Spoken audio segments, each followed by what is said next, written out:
Report from the USTR last night that more than 50 countries have reached out to the president to begin a negotiation. But they're doing that because they understand that they bear a lot of the tariff. And so I don't think that you're going to see a big effect on the consumer in the U.S. because I do think that the reason why we have a persistent long-run trade deficit is these people have very inelastic supply. They've been dumping goods into the country in order to create jobs, say, in China.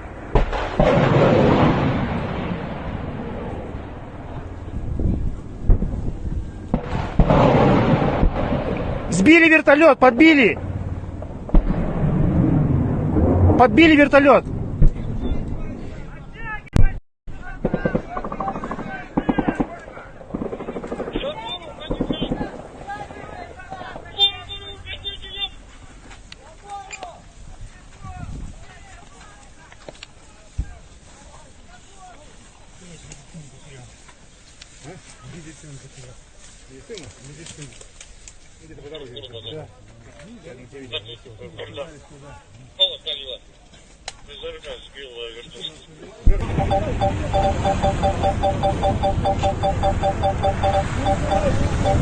No respect for the warmongers and the war profiteers and those who want the war to continue forever for their own purposes. This is, in my view, an evil thing. Because I'll talk to someone on the left and they'll say, we must not give in to Russia. I'm like, but you have no plan for success. So what you are suggesting then is that we send these poor kids into the meat grinder every day for nothing, with no end in sight, forever. That is cruel, inhumane, and senseless. So President Trump is right in this regard. There must be peace, and it's time for the slaughter of the young men and old men to stop. It's time to stop this senseless death machine. That's really what it comes down to. There are those who like to have the appearance of empathy. But then they don't have the reality of empathy. Those who are pro-war, they have the appearance of empathy. They're hypocrites and liars. If you want the reality of empathy, we must stop the senseless everyday death that lasts forever. That's what true empathy is. We should care about those men who are dying in the trenches in Ukraine and Russia, who didn't want to be there. They're conscripted. They're forced to be there. They're forced to be. The Ukraine conscripted, Russia conscripted. They're forced to kill each other.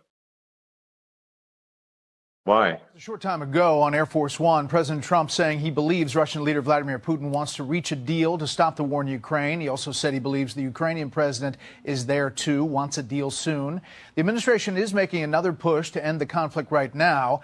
The president's special envoy is talking with Russian negotiator Kirill Dmitriev, who joins us now live on set. Thank you so much for being here. Thanks for having me, Brad. How do you characterize the talks right now and how they're going? I think President Trump administration has made tremendous progress. There was no dialogue with Russia in Biden administration for the last 3 years. There was no trying to understand Russian position. There was no really solutions that could have been successful. And what President Trump team has done, they understood what the solution space may be, and they achieved the first de-escalation ever in the conflict, which is stopping hits on energy infrastructure between Russia and Ukraine. So we are having good discussions. Our diplomatic people are also discussing possible outcomes, but there is no question that President Trump team not only stopped World War III from happening, but also had already achieved sizable progress on Ukraine resolution. After that resolution, though, of the energy infrastructure, there were attacks by the Russians on the Ukrainians' energy infrastructure. But so there were, unfortunately, attacks by Ukrainian on lots of Russian infrastructure, which are not too much reported in the press, and that, of course, has to stop. And I think energy infrastructure ceasefire has to hold.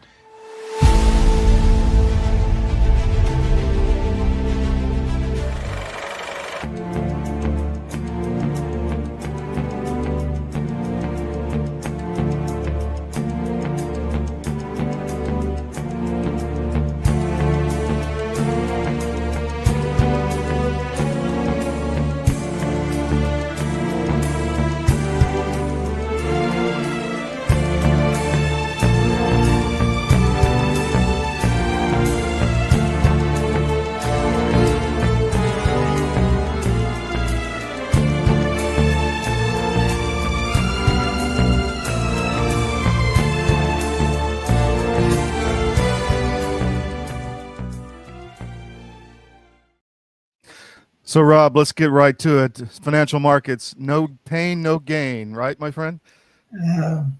You got to rip the Band-Aid off at some point in time, and you cannot expect 30 or 40 years of corruption to be solved over a weekend.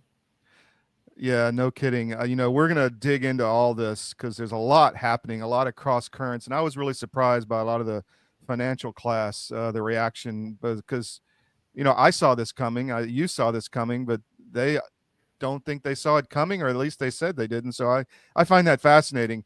Welcome back to the SCIF. We're going to dig into a lot today. Here's your mission brief. I'm L Todd Wood. This is April 7th, I believe. And why did Trump shock the market with tariffs? That's our number one subject today. We're going to dig into that. What's going on? What's actually happening versus the narrative trying to be created in the legacy media. Number two, the lies upon lies by the U.S. and Ukraine. We're going to have former Delta Force Commander Pete Blaber in the second hour. We're going to dig into his article he put up on Armed Forces Press this weekend that got a lot of attention across the internet, a lot of retweets from some pretty significant people. So I'm appreciative of that, and we got to continue to talk about what's going on in Ukraine. Trump-Russia peace talks, that is continuing. You saw the Moscow's envoy to the United States there discussing that. We'll dig into that later today. Is Trump's Iran policy working? While all this in the financial markets is going on, there is definite movement in the Iranian situation, and we're going to enlighten you.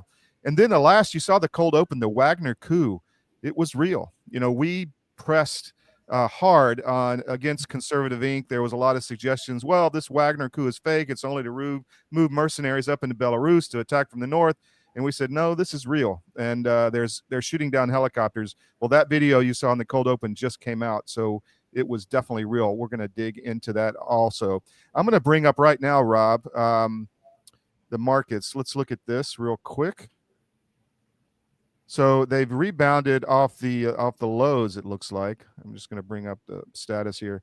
Down, around 2% plus at this point. But I was really shocked, as I said just now, that the veracity and the anger coming from the financial class that obviously are long equities and long other financial instruments, crypto, gold, everything's selling off. Actually, gold's moving this morning. A lot of that is due to margin calls because these people were levered up, and they have to sell even well-performing assets to cover, other trades. What say you? Well, yeah, Todd. I mean, what's ironic for people to just take a little higher look at the landscape. You got less than 8% of the people that own 90% of the stocks in the marketplace. Mm-hmm. And so the people that are screaming the loudest are the ones that are screaming for those whose portfolios are hurting. And yet President Trump is doing something for the 92% of the people that don't own stocks. He's trying to wring out inflation. He's trying to bring out imbalances. He's trying to bring back manufacturing jobs. His tariffs only represent at most 50% or half of what all these other nations are charging. So they're charging 50, he's asking for 25. If they're charging us a 20% tariff for the last 30 years, he's saying, well, how about you pay us 10? He's meeting them more than reasonably to just say, we're not going to be the public water fountain anymore that anybody can come up to and drink. That's going to help gas prices, eggs, inflation, purchasing power, all the things that matter to the 92% of the world. And yet the 8% representing the asset moneyed class are losing their minds. Yeah, it's fascinating. He was mandated to do a couple of things. Level the playing field, make America great again, and wring out the inefficiencies and the fraud, waste, and abuse in our government. Every single thing he's doing, the 85.2% of the counties in America that voted for President Trump, he's doing what the mandate asked him to do. Very true. I put up an article this morning called it Radical Trumponomics. And, I just updated it, but Trump just put out the United States has a chance to do something that should have been done decades ago. Don't be weak. Don't be stupid. Don't be a panican. A new party based on weak and stupid people. Be strong, courageous, and patient, and greatness will be the result. I tend to agree. I mean, I find all this, well, we should have not done it so fast. There should have been more of a plan. We need to recalibrate. We should have done this slowly. You're alienating capital. Capital is going to be on the sidelines. I think the smart money is going to be moving to the United States and building factories. What do you think? 100%, Todd. We've already got, I think, $7 or $8 trillion of new capital committed to come to the United States under the umbrella of onshoring. That's new capital, that's new infrastructure, that's new construction jobs, that's new energy production, that's new revenue to the United States.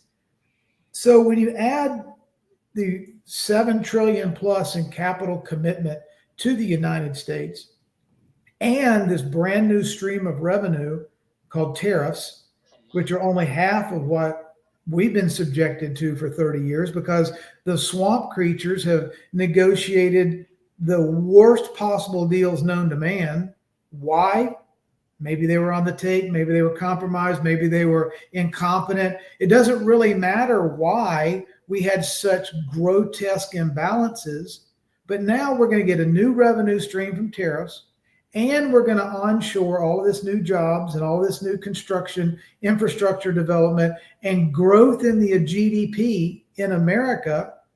You and I spoke before the show. In addition to that, we've gone from over 4.8% on the 10-year to 4% today. Year to date, we're not even 4 months into we're not 3 months into President Trump's term. What does 80 to 100 basis points savings on a $2 trillion or $1.5 trillion in debt plus $7 or $9 trillion that has to be refinanced? Yep. What's the 5-year savings? President Trump has done more in less than 80 days than all the presidents that for 32 years combined before him has brought to the table. Well, James Carville was right, Rob. He said, whether you like him or not, he said years ago, the bond market essentially rules the world. When I die, I want to come back as the bond market because I'm an ex-bond guy. I totally see what's going on. I mean, he's got to refi the debt. He's got to get rates down. Yeah. So, we're going to dig into all that right after the break. I want to talk about something real quick before we go there. Let me just bring this up. We put out a story in October of 2020. That's 5 years ago. We were going through the Hunter Biden laptop at the time. We had access to a copy, and we found all these emails that Hunter was using the U.S. State Department to close private deals for his family in Italy. And so we put out this story, and you can go to cdm.press and see it now. But 5 years later, the New York Times comes out with the same story. And I'm like, we say on here all the time that if you want to know things hours, days, weeks, sometimes month, and sometimes years early, go to cdm.press, put us in your daily scan because you're going to know things way before other people do. We're going to take a quick break. We'll be right back with the SCIF, and we'll dig into what's actually going on in the bond market with the debt and with the tariffs. Be right back.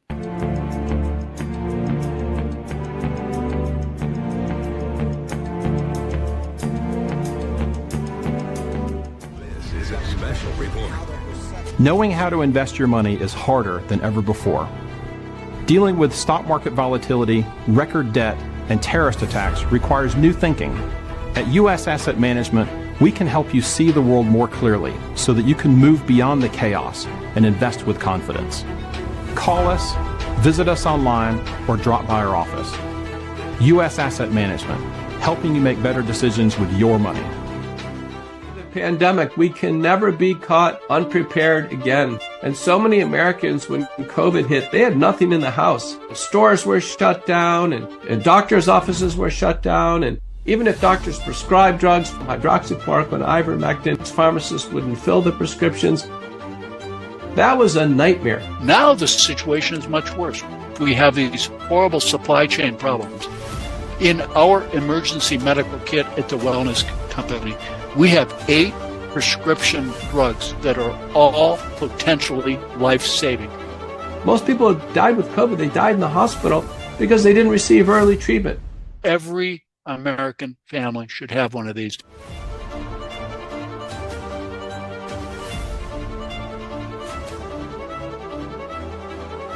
I can tell you the Wellness Company kit is the answer. So we are in the factory in Kentucky. This is Alp World HQ, and we are at the end of the packing line. So I'm going to show you how it works. We have the card, throw that in there. There's a packing slip, and then you have the Alp. And 4, but that seems honestly like a lot. 3 now, but it's good. You just pack a punch that, for a normal nicotine brand, it'd be like 8. We think 3 is fine. Next one. Again, 4. Let's throw 3 in just to keep it fair. Okay? There you go. So you can see you can get fast at this. And really, it's just a matter of repetition. This is kind of the assembly line that, Henry Ford devised so long ago. Tucker, stealing all the Alp because...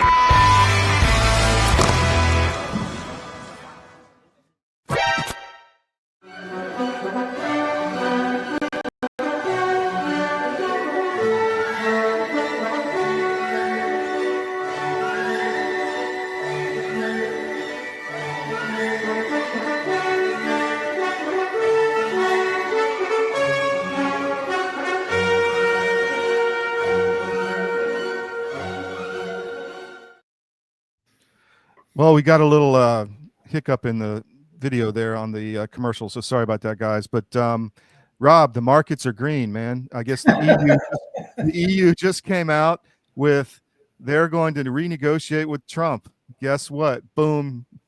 Light the rocket, my friend. What do you think? I saw that Judy Shelton tweeted out right before, or posted on X right before the show, that there's an emergency closed-door Fed Reserve meeting today at 2 o'clock. You think they might lower rates? What do you think? What other bullet do they have in their gun? Oh my goodness, this is just amazing. So, I'm an ex-bond guy, and I remember sitting on the desk and EM desk, emerging markets, and we would have countries come to us, and they wouldn't be able to float bonds on the market because they're priced out. The interest rate was too high, or nobody would buy it because the credit just wasn't there. We're kind of on the verge of that. I even wrote a book about it, which I'll talk about later. But so that's where we are. And so I see this coming. He's got to get rates down. That's the thing. It's not your portfolio. It's not even the stock market. It's the bond market. We have to get the 10-year down well below, maybe even close to 3%, which, as you said, we're already down 120 basis points. We need another 100 basis points, right? Yeah. Amen. Todd, we became, it's so funny when you frame this at the biggest picture. We started out with one nation under God. We became one world under debt. Yeah. Right. We are about to tap out. And the only way out of this debt is through growth, through efficiencies, through replacing 1960s and 70s era basic and COBOL banking infrastructure, legacy SWIFT systems. This whole antiquated Federal Reserve wealth extraction system has got to be put in the crapper. And this distributed ledger technologies, blockchains, transparency, moving the treasury onto the blockchain like Elon Musk has talked about, being able to let transparency and sunlight show the world what has been corruption behind closed doors for 50 years is what we're going. This is what we voted for, Todd. Transparency and accountability. And look at the class of people that are screaming the most when we make that transition towards transparency and accountability. I mean, to be able to move money point to point, person to person in 3 seconds for less than a penny, and everybody can see it move, that's a radically different bond market or financial system infrastructure than anything we've ever lived with before. And that's what's happening. Well, I just want to reinforce the point that we were talking about before. We've got $7 trillion with a T debt that was, think about what the last several decades and last several administrations, and even the Trump administration, unfortunately, first one, did to us. They ran up all this debt and they kept rates at essentially zero. The Fed was in the market as a buyer, buying bonds, keeping rates low, the inverse relationship between bond prices and interest rates. So if you buy bonds, the rates come down. And so we had essentially free money for 10, 20, 30 years. And that Obama engineered that so he could run up the debt without any impact because we wouldn't have to pay any interest on it. And then the plan was to get all of this short-term debt, trillions of dollars, tens upon trillions, on the U.S. books, and then put Trump in office and then crash the economy by getting rates, way up to 5, 6, 7, 8. I think you look at the Volcker days, they were above close to 20 to get a mortgage. That's what they wanted. That's what they wanted to destroy the country and bring us down because we couldn't service that debt. And so Trump is interrupting that. And so he's getting the rates down, but he's also at the same time restructuring the whole economy. I think it's freaking brilliant myself.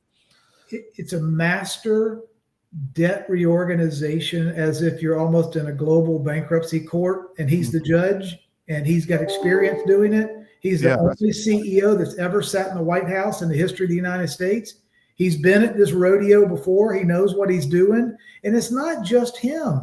He can't be doing this globally, Todd, without 50 nations running to the table to renegotiate, or Scott Bessent, or Commerce Secretary, or the legislative people that are answering the mandate of we the people, and this skilled reorganization art of the deal guy who has global standing. He can't force anybody to come to the table. He can just say, we're going to raise our tariffs on you, and then they come to the table. Well, I've said it over and over. The wars are a threat. China is a threat. The gangs in the U.S., the illegal immigration is a threat. The southern border is a threat. But the real threat is financial. Federal Reserve. The real threat is the Federal Reserve. Exactly. And that was the entity that allowed this, and I think created, not just enabled, but created this situation that we have ourselves in, because they are the ones that were in the market keeping rates. The average 10-year bond, the 10-year note historically is around 5%. We didn't even get back to the historical average because they kept rates so low for so long. And at some point, we're going to have to normalize back to what are real interest rates if we have any kind of real economy. But as all this manufacturing comes back, then credit will come back. Then everything will slowly moderate back to normal. Do you think I'm right on that? Jobs will come back. Manufacturing will come back. Look, money is supposed to be a store of value, right? Well, the value has to come first, then the storage of the value. We exported all of our value production capacity, 77, 80, 100,000 manufacturing jobs to China through currency wars.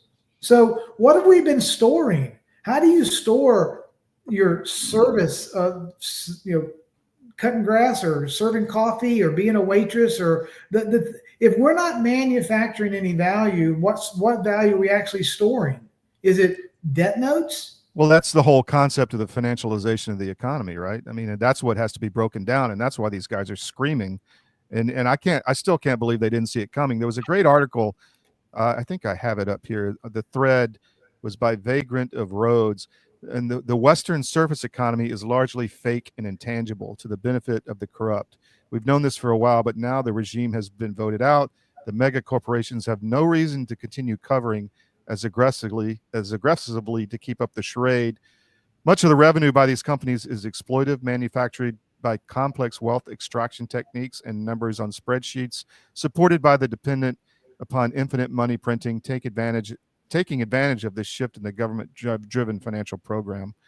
Anyway, I found this fascinating. He's basically saying all the apps were just there to harvest wealth from the middle class. Your DoorDash, your Uber, all of it. Yes, it was convenient, but what did it really do? It was a way to just extract more and more money from the middle class and not build anything and move wealth to a certain oligarchy. Do you agree? Well, yeah, let me frame this a little bit, if you don't mind. Can you, let's see, can you share screen and put this on the screen? Yeah. I think what's so important for people to understand what's really going on and what we've all grown up with at the biggest picture level.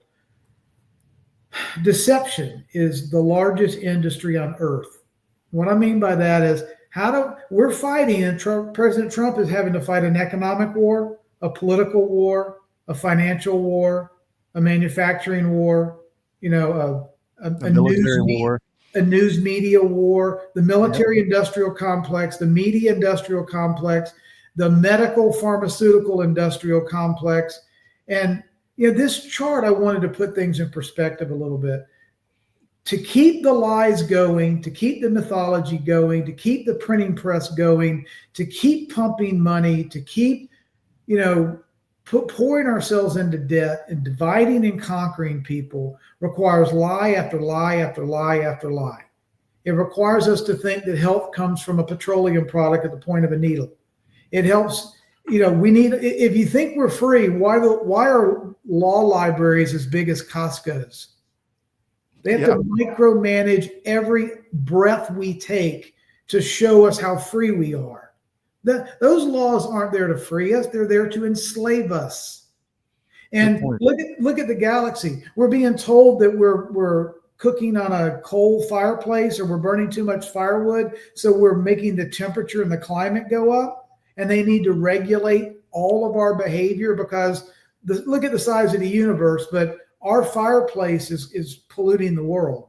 So it's big business, Todd, to lie to people. It's big business because the lies create the control, which creates the fear, which creates the money pumping, the money laundering, all the debasement of the currency. And here we go in this cycle. So it's just so important to understand what the big industry at play is here. Truth is the last damn thing that these people really want to talk about. So true. We're going to take a quick break. We'll be right back with Rob Cunningham, dig into more markets and what's going on. So you're the smartest person around the water cooler today. We'll be right back.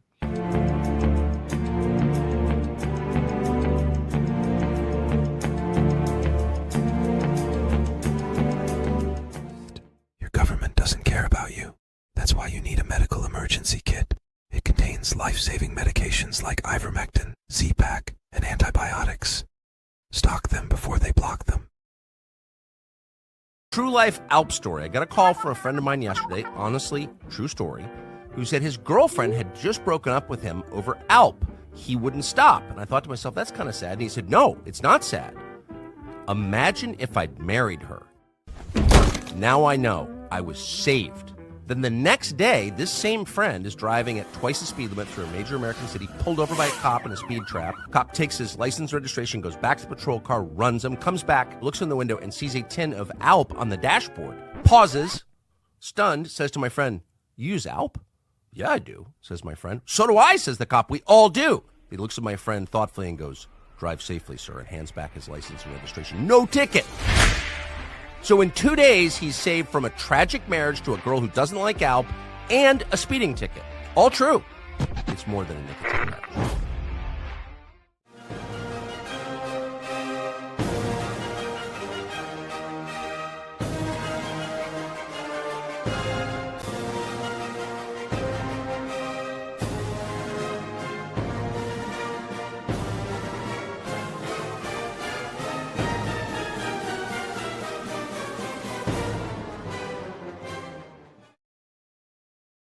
Welcome back to the SCIF. We are where you go to get information you're not going to get anywhere else. I'll tell you that right now. We are hours, days, sometimes months, even years ahead. As we showed you in that earlier article with the New York Times, I wrote a book a few years ago. I just want to put this up, called Currency. I was sitting on the bond desk and I saw that we would soon not be able to finance what we were doing. This historical fiction.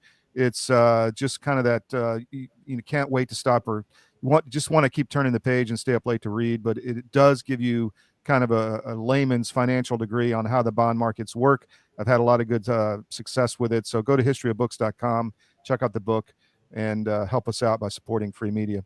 Rob, what about the reserve currency issue? Talk about that a little bit. Yeah, this decentralization theme is what we're going through. We're going from a one world reserve currency married to the most powerful military, with a SWIFT system, that's designed throughout the world since 1944, the Bretton Woods, right? That we've had this weekend, and just recently, the new Treasury Secretary talking about it's time for a new reordering, kind of a Bretton Woods 3, if you will. This world reserve currency, where you put all the power in the concentrated hands of one nation that's married to the most powerful military. So if you don't agree with us or you violate our rules, we come and pay you a visit. That's got to be broken up. That's just power corrupts, and absolute power corrupts absolutely. It's also, if you've ever run a business, you understand that the decentralization is much more efficient when you put the business out there in the community, local, closest to the consumer. It's better than it being operated from the white ivory towers of a skyscraper in New York City. Everybody knows, if you're in California or Oregon or Texas or Mississippi or Miami, you know your customers and your communities best if you can serve them best. So why wouldn't we want to have value, banking, stores of value, exchanges of value between people on a true peer-to-peer basis, instead of on a top-down regulated basis by the masters of smart? So this Federal Reserve System, designed by avowed Marxists and atheists. This isn't a news flash. That's who they were. Okay, the Marxists and atheists designed a system for control, and they called it the central banking. That's why G. Edward Griffin called the advent of central banking the creature from Jekyll Island. It is a beast creature, and it has grown from 1913 to where we are today. And Trump's mandate is get rid of the beast. Well, you talk about the military aspect of it, but it's also the media propaganda aspect. I mean, that's how they were able to do this, right? By just literally, people are waking up and saying, I think it was Tucker who said recently, we were living in a dream.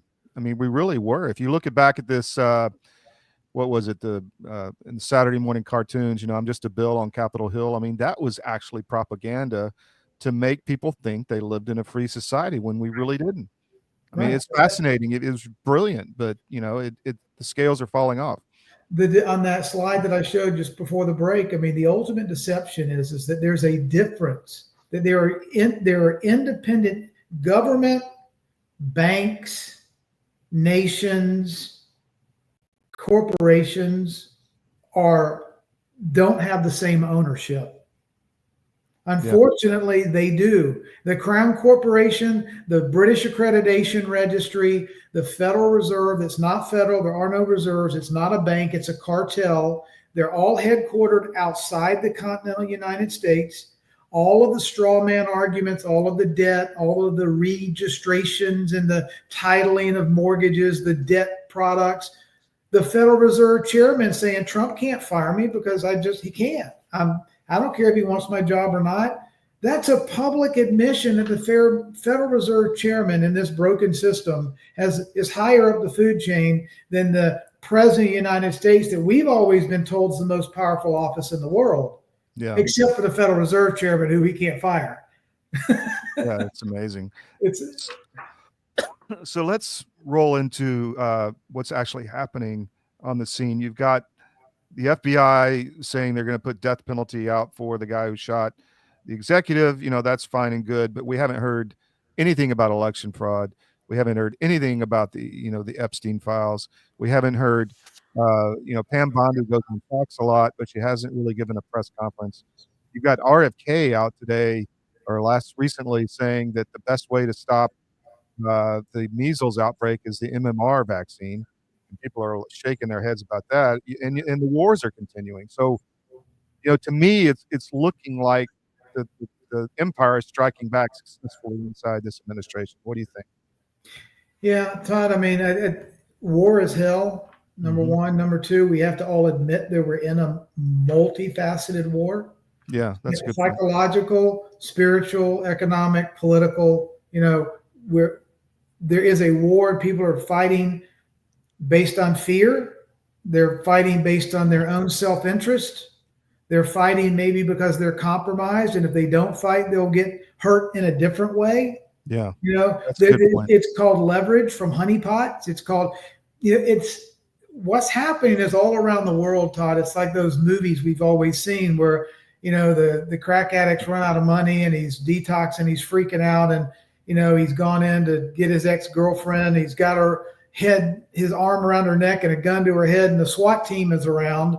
And the guy that's losing his mind because he's saying, look, if I can't have her, nobody can. Yeah. And the world, all of these people, bond specialists, trade specialists, political specialists, influence peddlers, they're losing their grip on control.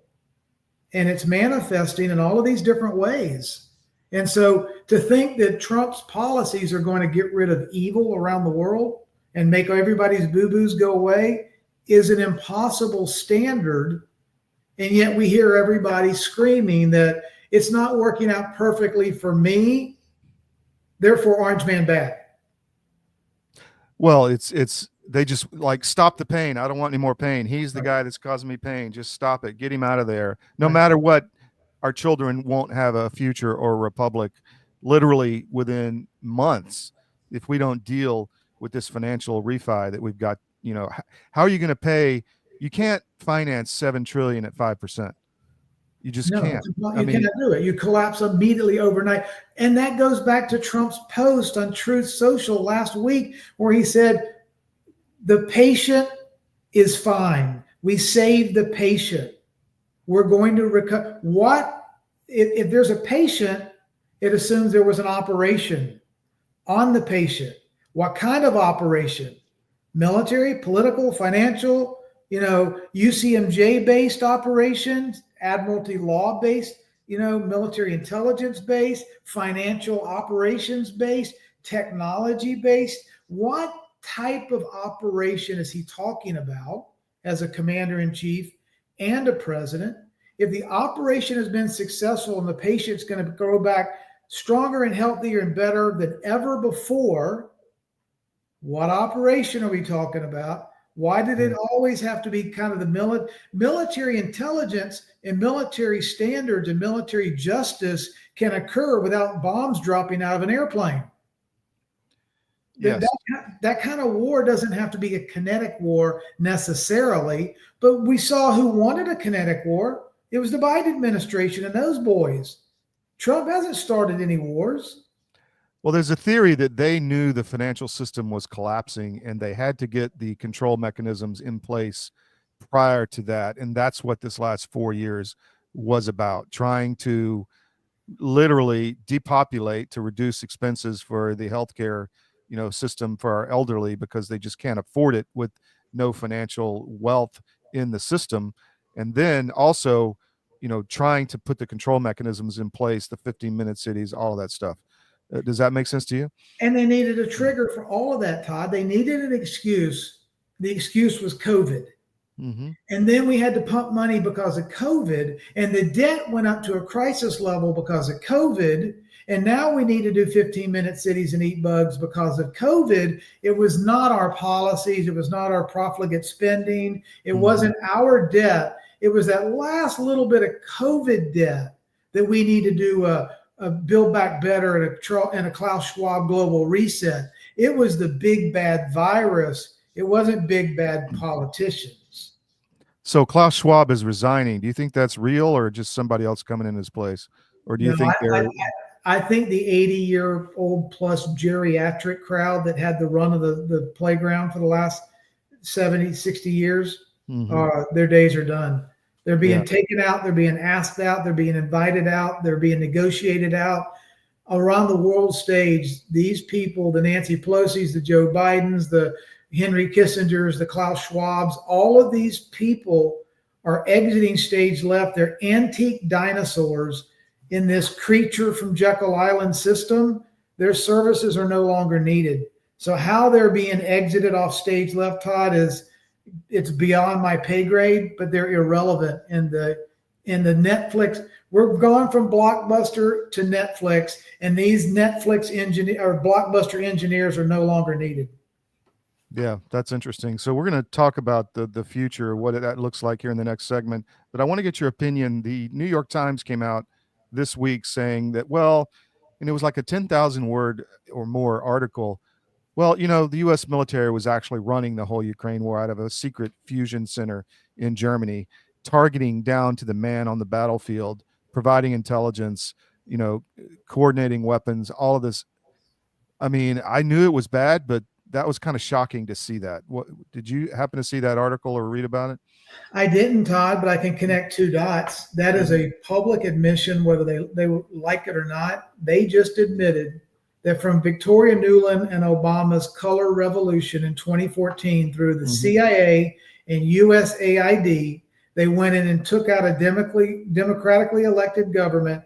They took over, and the military continued what Obama and Victoria Nuland started. And all of those dead bodies in that Ukraine-Russia war lie at the feet of Barack Obama and Victoria Nuland.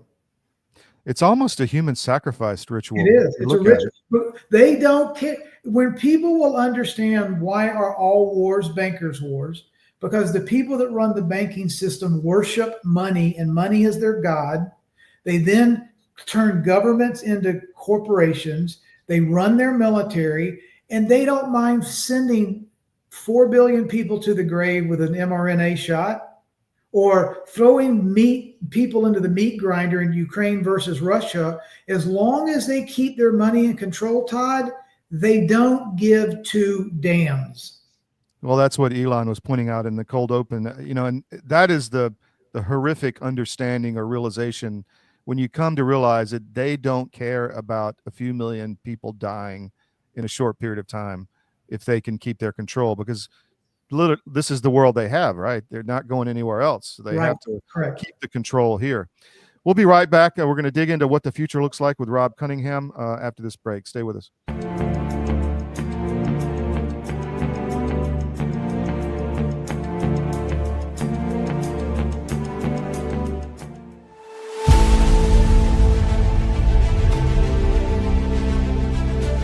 Watching my friends gain more and more weight, and then eventually I got to tell you, this is a little dark, but bad diet literally killed my whole crew. Wow. Diabetes, a stroke, I mean, all kinds of stuff. It's like, you had a stroke? You're not even 50 years old. You guys got to quit eating this stuff. Your body knows what's what.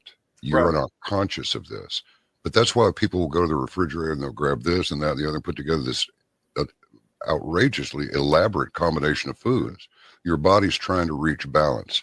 Unbeknownst to us, our bodies are always trying to reach homeostasis. You can't eat all of this stuff and expect to live a long time.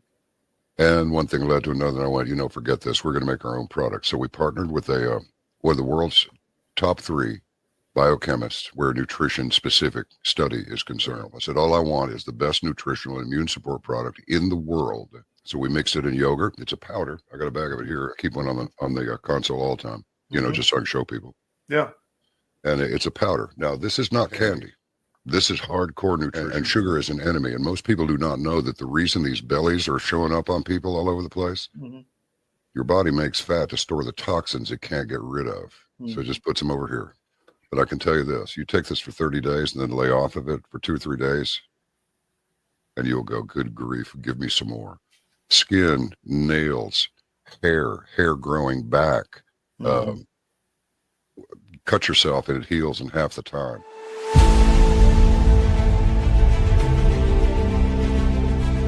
I'm David Cross, and you may know me from my election integrity work, but I also own U.S. Asset Management, an investment advisory practice. I've been an advisor for nearly 30 years, and one of the questions I get asked most frequently is, do I have enough money relative to other people my age? And while that's an interesting question, it's also the wrong question. The right question is do you have enough money to sustain your lifestyle for the rest of your life? This is a question you should know the answer to. This is what we do. Check us out at us-am.com and look for our big proud American Eagle logo.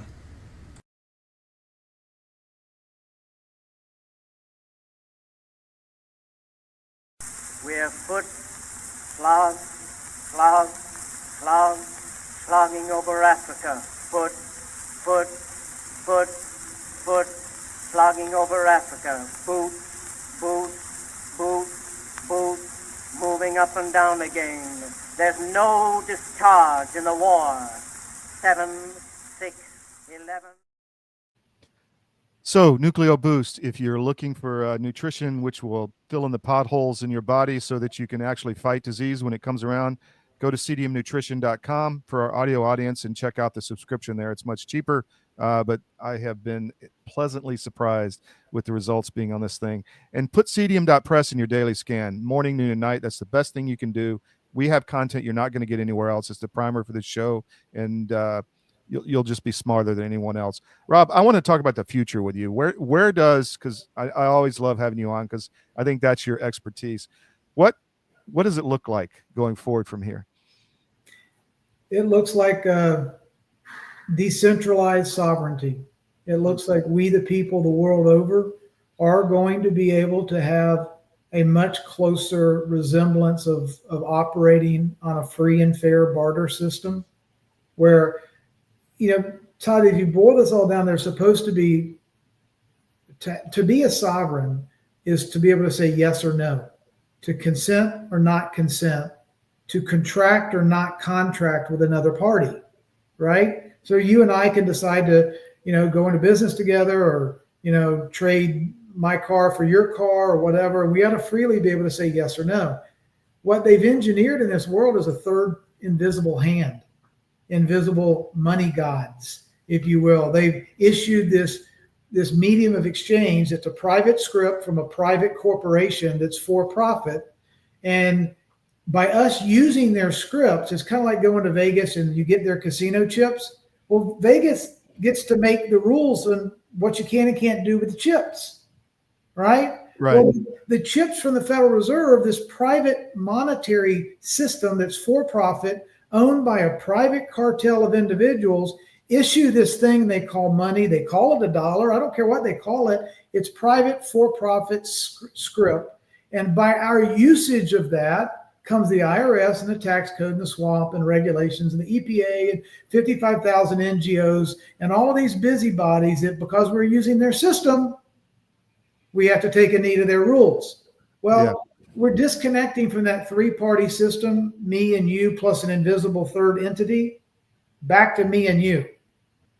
Okay, which means a trade of value, point to point, person to person in 3 seconds, settled like that, without a permission slip from the Bank of America or Chase Manhattan or Citibank or anybody else. We're going to be able to barter and be able to trade value back and forth, person to person, on a larger level, nation to nation. It doesn't matter what Klaus Schwab says. It doesn't matter what the United Nations say. It doesn't matter what the SWIFT system lets you do or doesn't let you do. If country A wants to do business with country B, and those two countries come to an agreement called free trade, they get to do, America gets to make America great again. Brazil gets to make Brazil great again. Ukraine gets to make Ukraine great again. And we don't have these invisible busybodies that are operating in secrecy, unbeknownst to us, perverting that, giving us the perception of freedom when we never had freedom in the first place. It's come out recently that that essentially we're living in a CBDC-like situation right now, where you have the government sees everything you do with the financial surveillance. I think down in some parts of Texas, you get a report to the Treasury if you take $200 out of an ATM. I mean, obviously they're trying to stop some of the cartel money flows, but you've got, how much remittances are going back to Mexico through fintech technologies that they're just avoiding and ignoring, but you're going after somebody who takes $200 out of the ATM in Laredo County or whatever. It's just off the charts. Go ahead. But Todd, that's good. Look, to your point, you're correct in the observation. How do we end all that? No taxes on anybody under $150,000 a year. 85% of the people are now no longer going to have to worry about or getting permission if they take $200 out, or they send money to Mexico. If they trade their own private property, person to person, I don't need mommy and daddy federal agent to tell me whether I can share my money. As long as it's lawful, I can share it in Russia, Mexico, or Japan, or my grandmama. It shouldn't matter. They have commingled their regulatory system of control in with our monetary system. And when you start to separate those back out, you have wallet-to-wallet transfers, and then you have legislation that's supposed to be limited per our Constitution. What they've done is they've just put all of these things together where every breath we take, we're supposed to write on a piece of paper, submit it to our bettors, and then they'll determine whether we filled out the paper right and they've gotten their correct pound of flesh. Yeah. It's just, it is a debt slavery system that we're having to unwind. So I wonder what it's going to look like. What are the banks going to do? Are they going to go out of business? How do they adapt? I mean, that's what, 30% of the economy is financial at this point? Well, and 80% or so of the banks, Todd, are fees, interest, fractional reserve lending, where they're legally allowed to counterfeit. Okay, where you put in $1,000, they can then turn around and loan out 10 grand. Right? That's the rules they set up for themselves. Now look at these stable coins.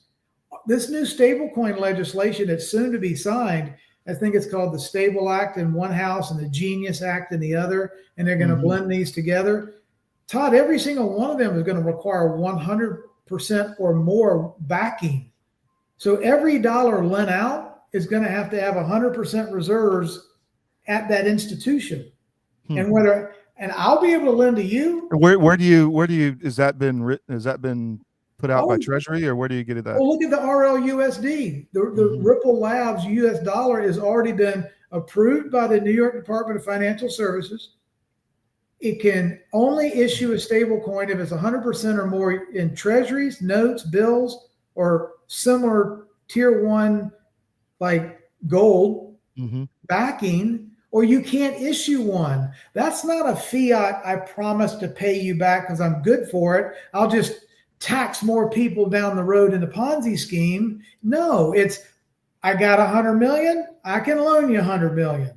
But if I got 100, I can't loan you 8 billion on a promise to pay you back on the back of the taxpayers. I'm going to steal their wealth and pay back the interest. And this whole idea of fractional reserve banking is nothing more than counterfeiting. Yeah.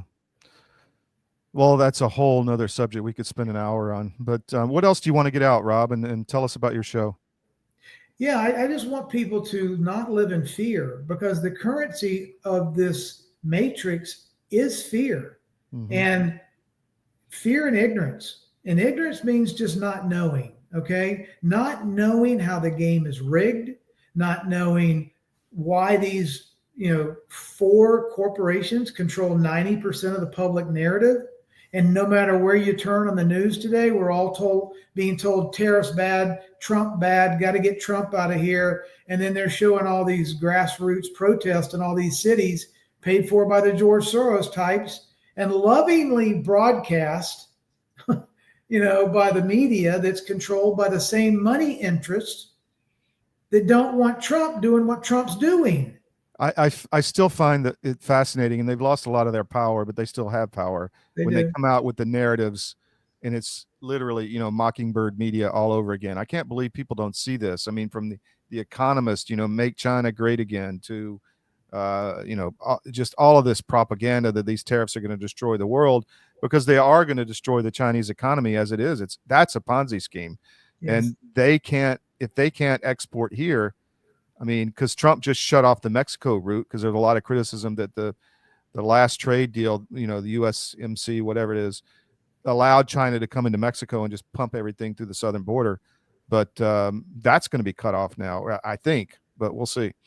Well, Todd, I think if people will understand the mechanics of blockchain, the mathematical mechanics of you cannot operate and move money or value from point A to point B without transparency and accountability being part of the equation. People need to understand you can have transparency and privacy. Those are two different things. Just because every transaction is transparent, which means it's recoverable and it can go and be seen, doesn't mean that Bank of America gets to see every transaction that happens at Wells Fargo, or Walmart gets to see every transaction that happens at Target. Yeah. Okay. What it does mean, though, is there is forensic evidence forever captured that can be looked at when necessary. And given the fact that there's perfect transparency, then all of these games, these lies, these obfuscations, this fake money, counterfeiting money, these inflationary debasement taxations, all of the fraud, whether it's fentanyl money flows coming across the border or child trafficking and cargo ships from port to port, all of these money flows, Todd, are going to be auditable. Yeah. So think about the positive benefits of drug trafficking and money laundering and human trafficking and all the other nefarious activities that once these banks and entities are operating on a distributed ledger technology, they're risking their lives every time they do a stupid transaction. Yeah, kind of a Lehman moment, if you will. Well, tell us about your show, Rob. We got to head out to a break, but tell us where everybody can find you. Sure. On X at Cool Show. My website is cool.show, and you can type my name in on here on CDM.press. And you've been a gracious host and invited me on, Todd. So my show is just about it's deep research plus common sense plus trying to describe the matrix that we're trying to get out of as a people. This isn't nothing that you and I talked about today is one group against another. It's truth versus lies. That's really that's what we're trying to highlight. So that's what I do. Rob, thank you so much. I'll have you back. I love having you on because of your insight and view of the world. So we'll see you next time. Thank you very much. Thank you, Tom. Okay.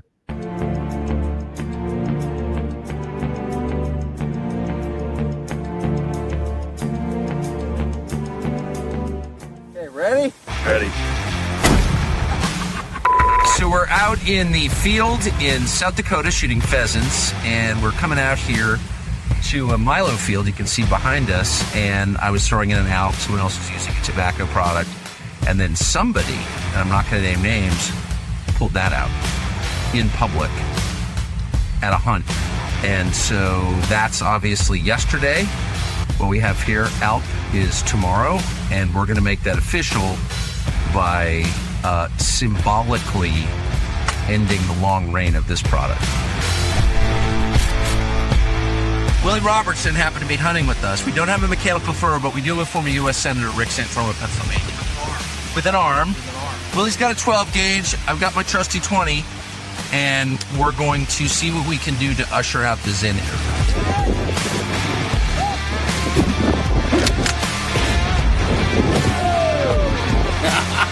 Yes! So, I should say, alppouch.com, for sale now, alppouch.com, usher in tomorrow a brand new world of nicotine pouches, the American Lip Pillow, on sale now. Warning! This product contains nicotine. Nicotine is an addictive. I'm David Cross, and you may know me from my election integrity work, but I also own U.S. Asset Management, an investment advisory practice. I've been an advisor for nearly 30 years, and one of the questions I get asked most frequently is, do I have enough money relative to other people my age? And while that's an interesting question, it's also the wrong question. The right question is do you have enough money to sustain your lifestyle for the rest of your life? This is a question you should know the answer to. This is what we do. Check us out at us-am.com and look for our big proud American Eagle logo.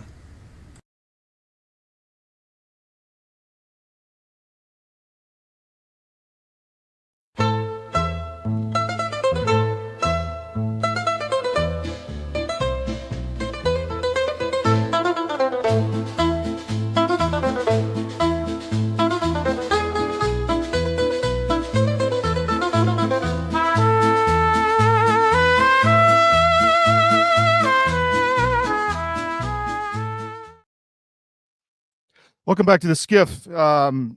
Put us in your daily scan. I've said that many times. We're on podcast everywhere. So go there and listen to the show in your car, on the way to work, on the way to the city, whatever. And if you have financial issues in your life, as a divorce, sale of a business, death in the family, whatever, and you need advice, give David Cross a call at U.S. Asset Management, am.com, and he will take care of you. We trust him, and he'll take care of you. We can definitely say that. So I've got a special treat for you. I'm going to bring in Pete Blaber, who is a former Delta Force commander, and I'm not sure if I flew him around back in the Pavlo days, but maybe. Pete, welcome. Thanks for coming on, brother. Thanks for having me, Todd. So several things I want to dig in. He just put out a what do you call it? A thesis, a thesis on Ukraine that got a lot of attention all over the world. And so we're going to dig into that. But I want to talk to you about something real quick. This came out this week. Let me play this video and then we'll get to it.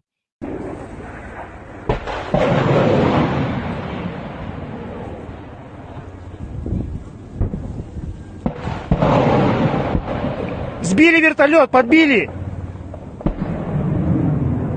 Подбили вертолет!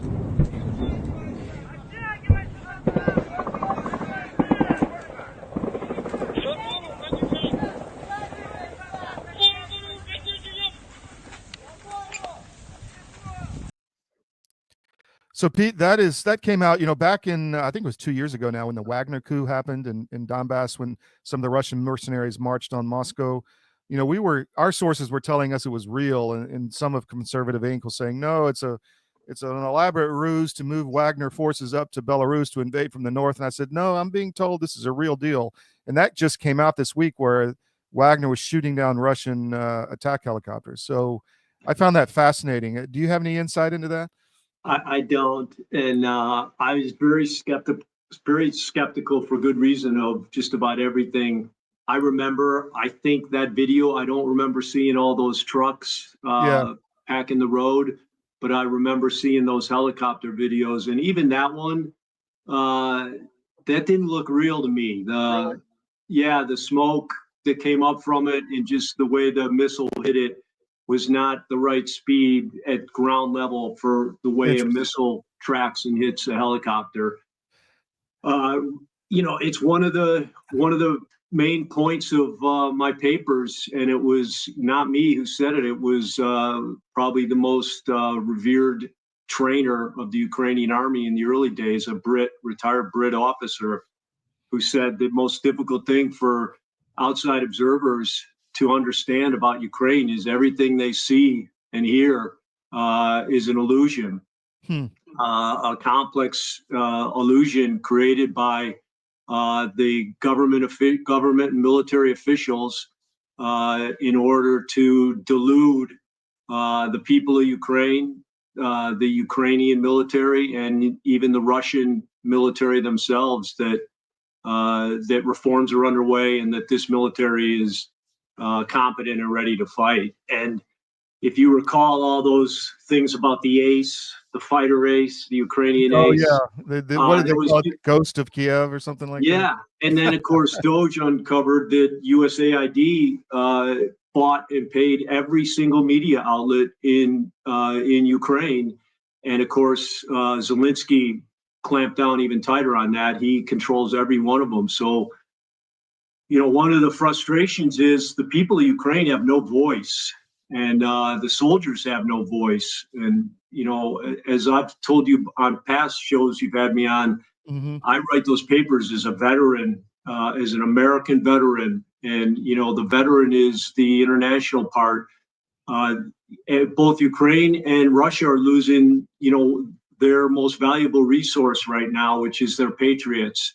Yeah, a whole generation of people in Ukraine. Yeah, and if there was a great reason for that, it'd be one thing, but it's not. The war is built on a massive propaganda lie about how it started, and then a series of related smaller lies to cover it up over the years. And that's a really good point, Pete, because people need to realize, if our country was being invaded, which it is in the southern border, or was. If we had, Russian subs, threatening to launch missiles from Cuba or whatever, that would be something to fight for, like your family, your country, your house, but not a manufactured conflict across the world, which has no impact on our national security whatsoever. I mean, that's the big lie, right? Yeah. Great summary. It's and you see it. I put these articles out, and I get 90% fantastic, positive feedback. Thank you for saying this. Thank you for, putting it out there. Obviously, I get, 10% of people, most of them are working over there or have some kind of contract. The people I get grief from the guys who are like, well, I got the cluster munitions to Ukraine. I did a good thing. Right. No, that's exactly what it is. And, the first thing I tell all of them, first off, I approach all of them like I approach a wounded animal, because I know they're wounded, their ego. When you read suddenly that everything you've been doing is, based on a mirage, and is not true, it's tough to take. And so the first thing I send out all these guys is that Carl Sagan quote, which is so relevant for our times, not just for Ukraine, but the pandemic and everything else. And that's this: when we've been bamboozled long enough, we tend to reject any evidence of the bamboozle. Yeah. The bamboozle has captured us. And we have no interest in learning or finding out the truth, despite evidence that shows us to the contrary. It's just too painful, even for ourselves, to admit that we've been taken. And that's exactly it, because their whole view of the world and their whole reason for being collapses, and some human psyches just can't take that, right? Yeah.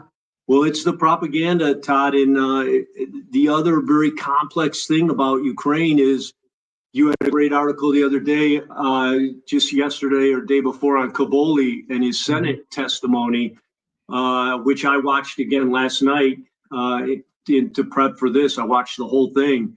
And he's a perfect example. Again, every time we see someone coming out against peace, it's one of the, as I described last time, it's one of the arsonists who hung around to watch the fire. And now our media is interviewing him, in this case, the Congress, and saying, hey, what happened?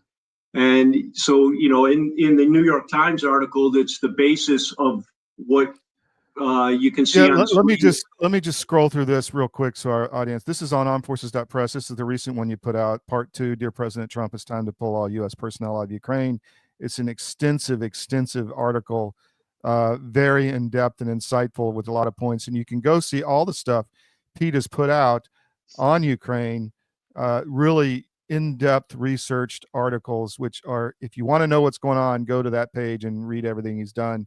But if you go to, this is the article you're talking about, which is the hearing, General Cavoli, who, the other general was mainly focused on Africa, and we'll talk about that with USAID because he's AFRICOM commander. But the Supreme Allied Commander in Europe and the head of U.S. forces in Europe was essentially lying to Congress, or lie by omission. We learned at the Air Force Academy, quibbling is a thing when you don't tell the whole truth. So that's what he was doing, right? I watched it, like I said, again last night in totality. And first off, it's Ghost of General Westmoreland, then more recent Ghost of General Miley. It's a guy sitting in front of Congress saying everything's okay, when the thing he's talking about is on the verge of collapse. Literally, The Ukrainian army could collapse any day now with a breakthrough. And that's how dire the situation is. But he's not saying that. He's actually, like you perfectly described, omission of truth. He's quibbling, using all these, offset phrases to describe the situation. And he basically, what you're left with is, hey, Ukrainians can do this. We need to stay at it, which is incredible, because it's counter to what his commander, the commander-in-chief, is trying to accomplish right now, which is peace, is to put it to an end, to put the bloodshed to an end. It doesn't make sense. We need to get this war stopped as quickly as possible. But that's not what he briefed. And you're right, more than just omission. He said, the Russian military is on its way down, while the Ukrainian military continues to get better and is on the way up. I found that fascinating, because that is just an absolute lie. The Russians are much better supplied. industrial capacity, all of it is much higher than it was even in 2022. Yeah. I mean, they're outproducing the Europe and the U.S. combined on artillery shells. Well, and if you follow the Russian, and you can follow more about what's going on in Russia and the Russian military than you can about the Ukrainian military and what's going on in Ukraine. And that's just going off the Telegram channel. And it's raw, it's unedited. And I'd say two things about Russia.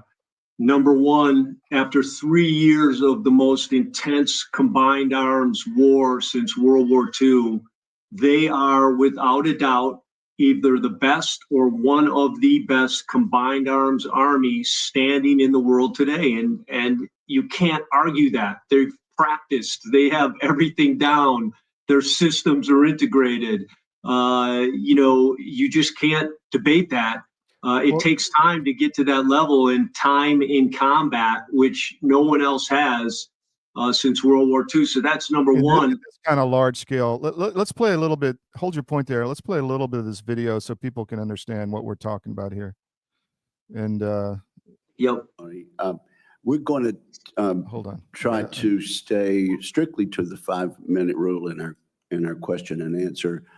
I probably, Senator Reid, am going to take a second round myself, but we'll stick to the 5 minutes going forward. General Cavoli, how long have you been watching Russia closely?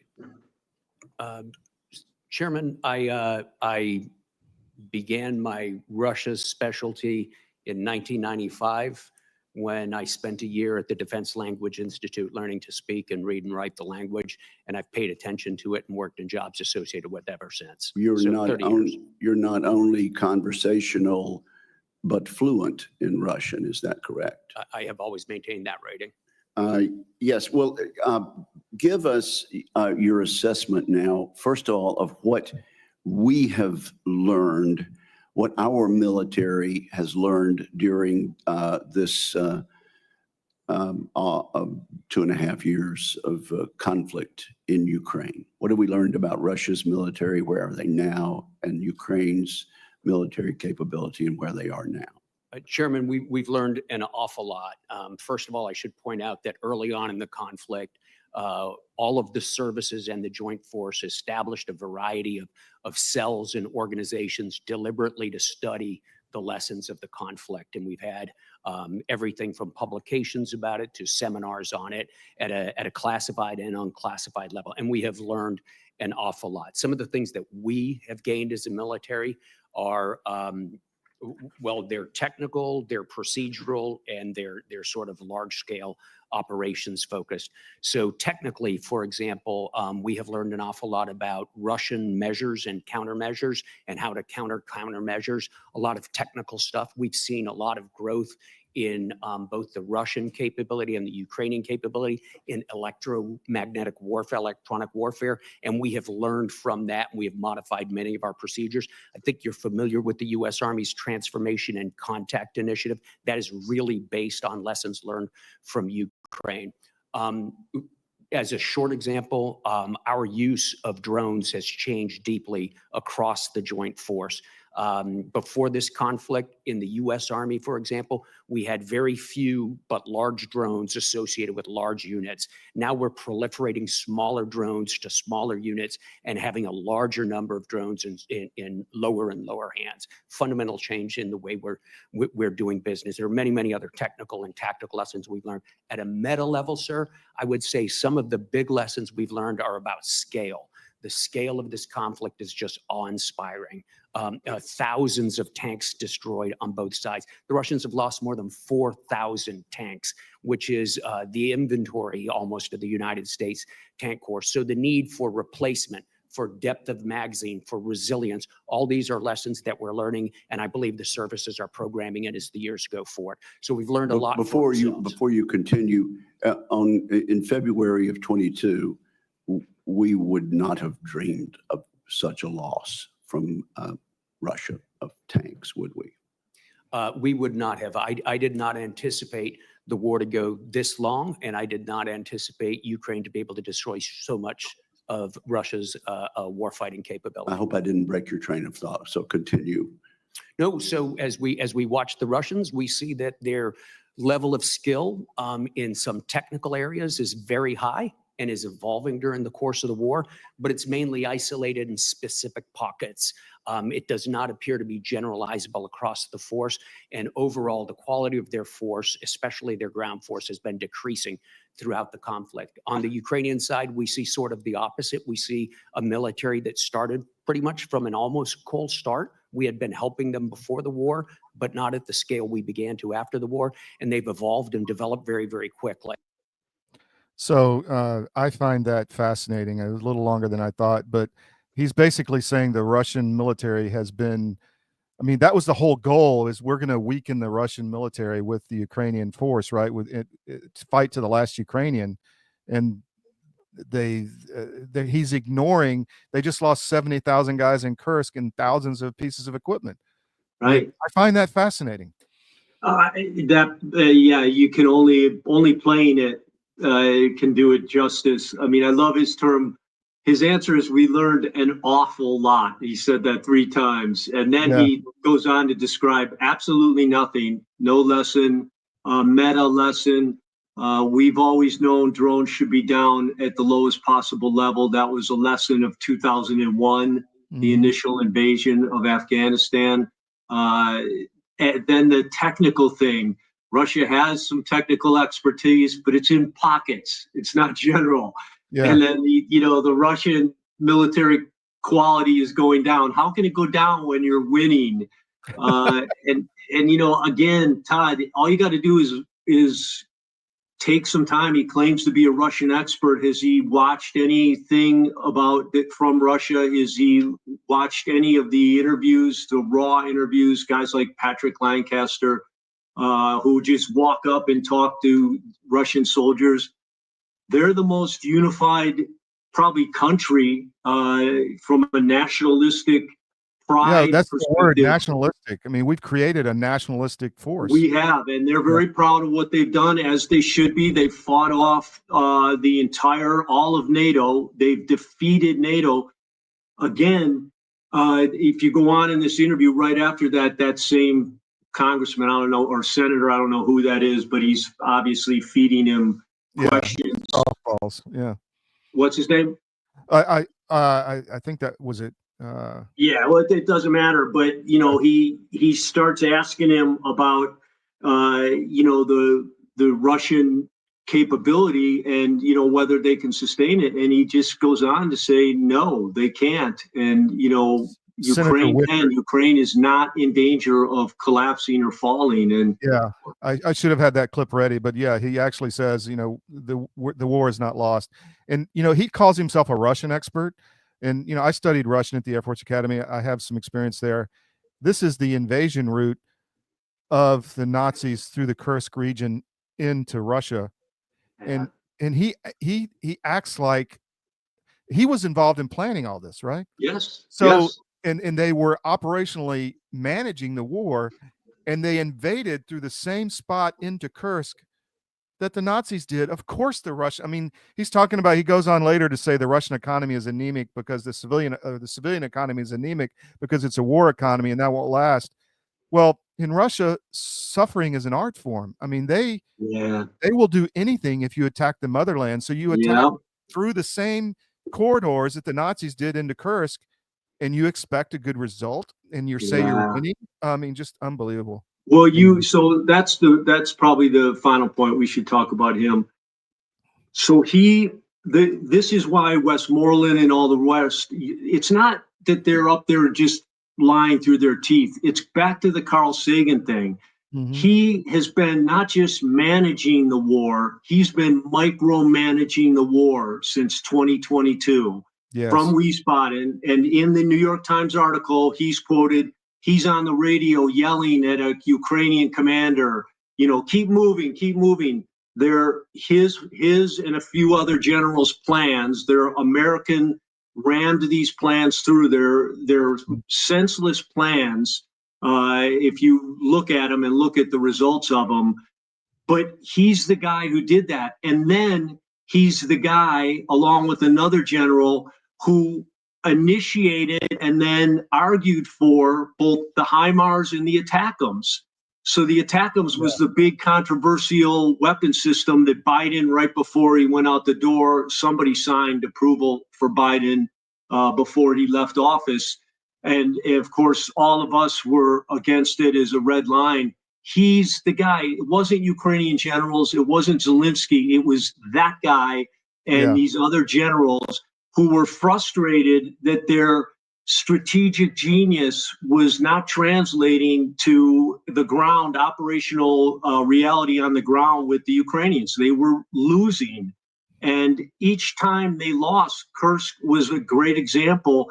There were plenty of Ukrainians who were against that counteroffensive there for good reason. Just what you said. You step foot on Russia, you're changing the whole game, the whole potential motivation for the Russians in this fight. And I know history will look at that as just a fatal strategic error. But guys like him, they're so emotionally attached to it. They know if Ukraine doesn't win, then they lost. And that's their legacy. And again, the real eye-opener in the New York Times is twofold. One, that it was American generals requesting all these advanced weapon systems, not the Ukrainians. And two, that they were micromanaging this fight from Wiesbaden. They were not just planning and organizing, they were commanding and controlling. They were fighting the war. And I've had two former JAGs, Special Operation JAGs, review the article I just put out to Dear President Trump. It's time to pull everyone out of Ukraine. Both of them agree with the premise in that, which is this. By international law, Russia had every right to take out that headquarters in Wiesbaden. At any time, it was killing, according to New York Times and according to them, they were killing over 100 Russians a day in the first months they had the HIMARS on the ground. So, 100 Russians a week. So Russia knows they're pulling the trigger from this spot. They're commanding, controlling, guiding, micromanaging the weapons operators. They had every right to do that. So these guys, unbeknownst to we, the people in America, they were flirting with World War III like no one's ever flirted with World War III. And this is not like an insight. Anyone who puts themselves in that shoes and would go, we can't be doing this. Hey, I don't care what rank you are. You could be a 4-star or a private. You would go, hey, we should not be doing this. This is exactly the point. And that's what they did. And that's why this is like jaw-dropping and groundbreaking information. And it's both of the JAGs also said this is a violation of the War Powers Act, which is a law. And so someone needs to answer for that. They should have held him over and began questioning him about it, because it's an unbelievable thing. And if you can hear a little bit of emotion in my voice, that's where it's coming from. They almost got us into World War III, and only through the restraint shown by Russia and Putin are those guys who were in that Wiesbaden headquarters alive today. And are we not caught up in another chapter of this schizophrenic war that they've started? And it's schizophrenic because no one knows what the truth is. And there's so many lies built on top of that original lie that people are doing things for reasons they'd never do them other than the propaganda lies that support this whole thing. It's you know, I think you wrote in your article, you think the word that came to you in reading it was shocking.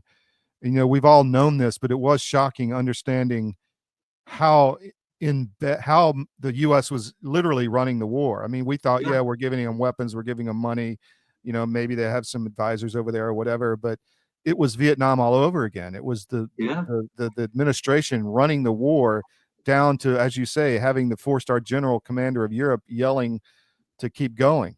I mean, on the radio. I mean, so they're 1,400 miles away from the front lines, micromanaging the battle, yelling at ground force commanders. That's not even the the worst example of a disconnected hierarchy.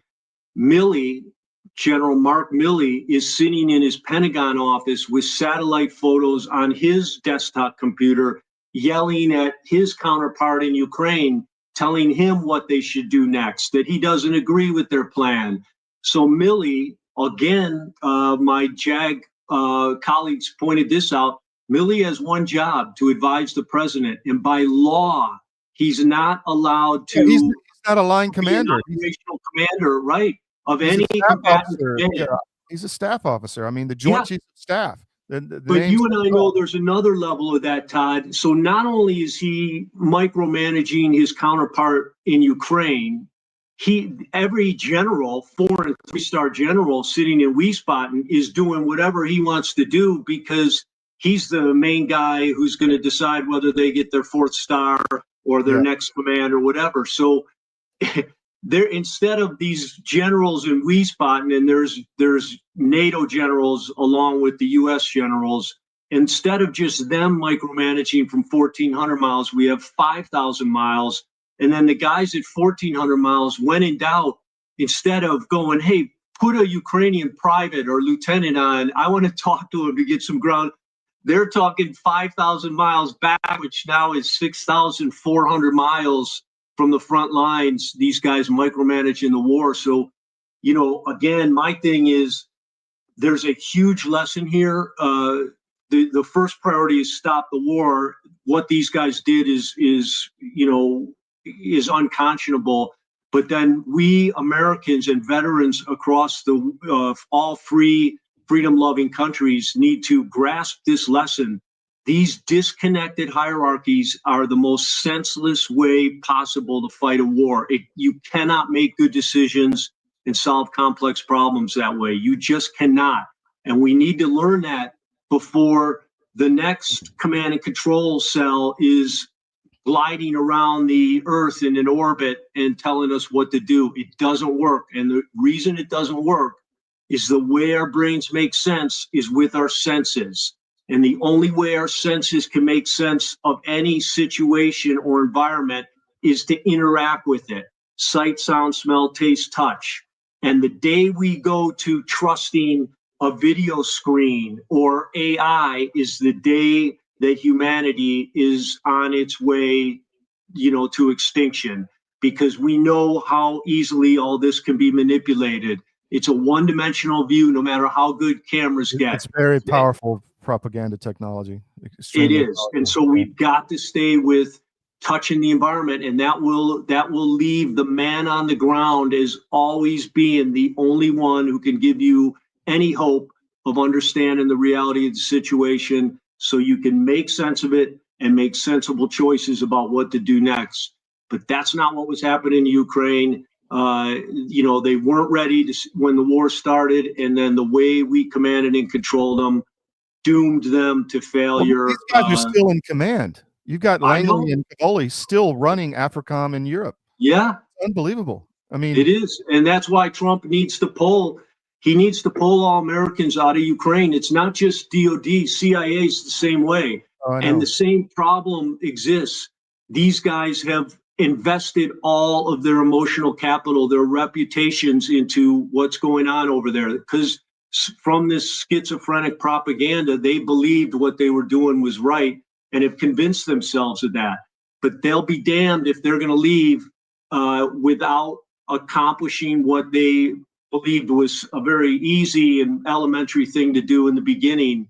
And the Carl Sagan bamboozle principle applies to all them too. So we just got to clean the table, or we're going to keep the war going. And again, luckily for everyone, Putin understands, I believe, the schizophrenia that we're trapped in right now. We have this element of our own country.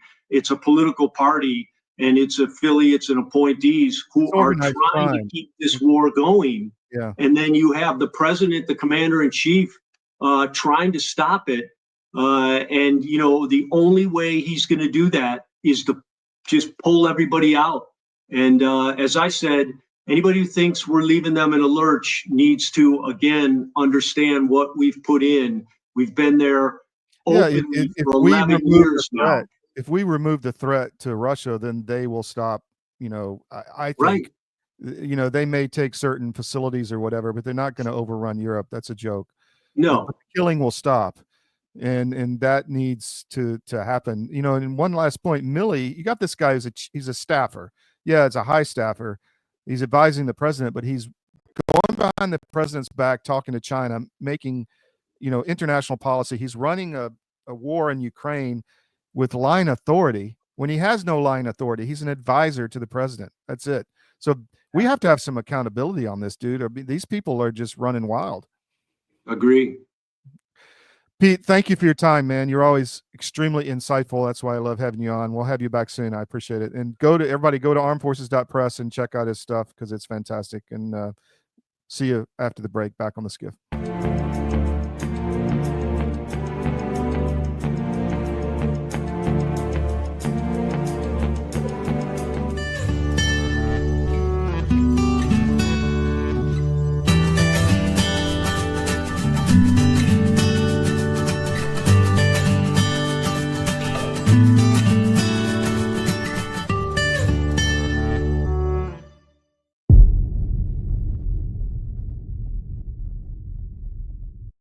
The bird flu is circulating. We're getting more and more press, more fear mongering, more warnings about this. First, let's start with that. What say you on? Well, what I say is it specifically is not circulating. It's in animals. There's one human, maybe two transmissions, no human-to-human transmission. And stand by, everybody. If there is some sort of sudden human-to-human transmission, you should immediately be suspicious that gain of function was involved with that. Just the fact that they're taking an animal virus and going nuts on it in the press and talking about it all the time, that to me leads me to believe that they have concerns that somebody is doing something with that virus, because this would not happen naturally, in my opinion. Our world is changing rapidly. Many crucial systems we depend upon are collapsing. And the most important system that is failing is the food supply. Mr. President, this Council is more than aware of the multiple challenges and threats the world is facing today. But the threat of famine, people starving slowly to death, must be a red line. These food prices are going to keep going up and up, and they're going to keep feeding excuse after excuse, narrative after narrative. Yeah, you're going to have to get off that treadmill and start getting more autonomous with your own food growing. You want to make sure that you can eat, because frankly, food is the biggest issue as we are going through these transitions. But amidst the chaos, there is a path to resilience. Marjorie Wildcraft is the female leader of the survival and preparedness movement. Marjorie has taught millions of people how to grow an abundance of food in a grid-down situation, even if you have no experience, are older, or out of shape. I've spent decades finding the fastest, easiest, and funnest ways for the average person to be able to grow a lot of food. I've created a step-by-step process that's so simple that even kids to elders have been using it in order to grow a lot of their own food. And you can too, even if you have no experience, you're older, or you're out of shape. Growing your own food is like printing your own money. Get started today.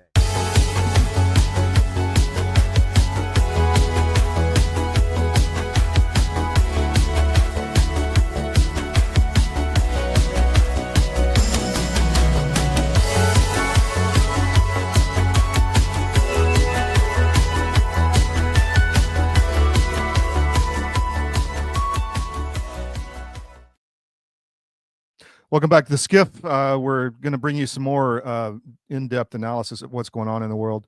So right now, Trump threatens 50% tariffs on China if Beijing doesn't remove retaliatory duties. I mean, stunning. We are in the middle of a rapid reset of the world's global financial system, trade system, military orders, alliances. This is happening at breakneck speed, and it's absolutely stunning to watch. But I'll tell you one thing: I would not bet against POTUS, against Trump. I think that's a losing bet. I think he's going to come out, and we're entering the golden age, my folks, my friends. This is going to be just amazing. So I want to bring up one piece on Iran.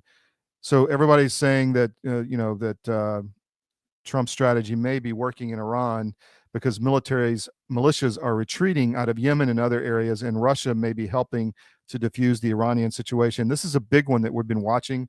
We don't need another war with Iran.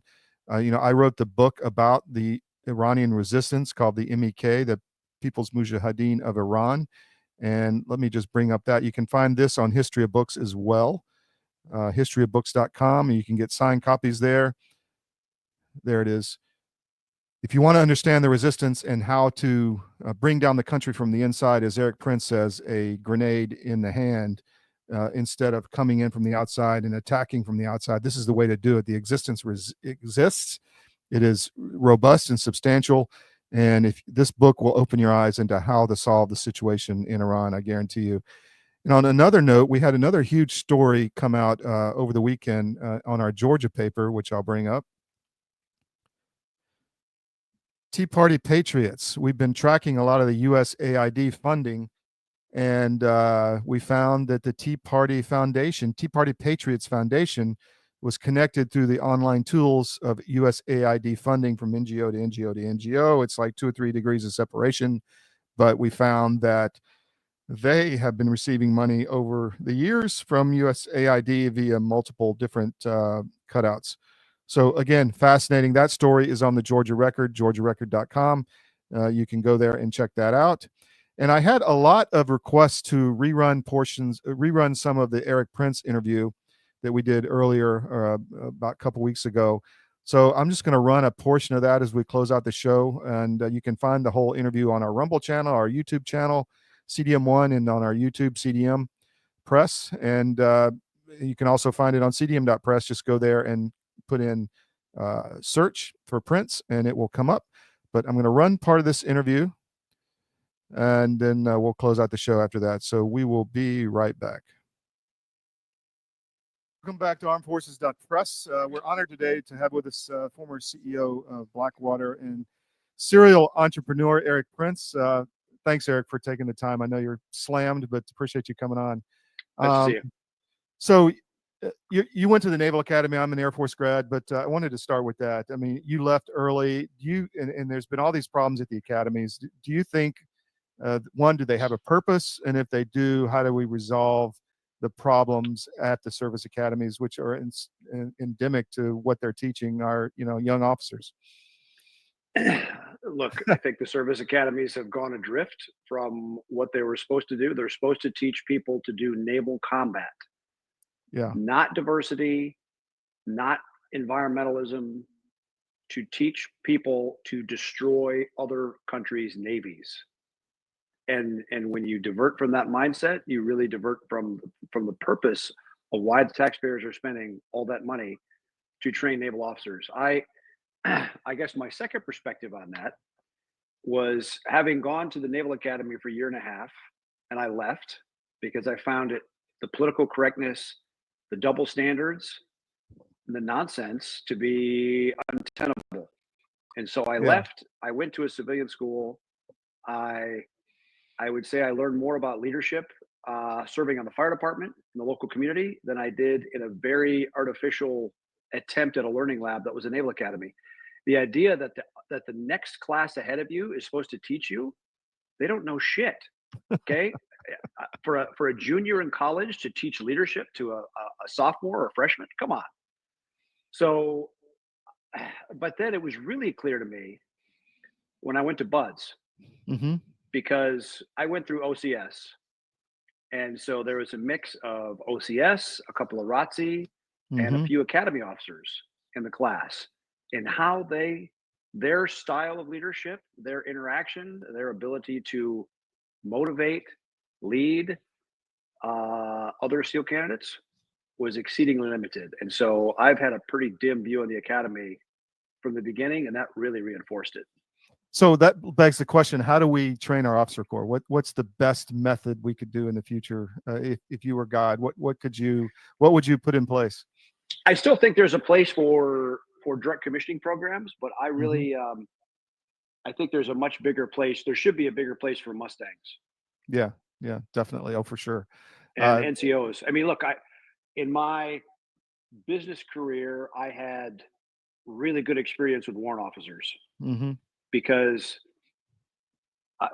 both the warrant officers that were running the training program at SEAL team when I was there, or the guys that came and really helped me start Blackwater, and the guy that was the president that really grew the Blackwater. I might have been the idea guy behind Blackwater.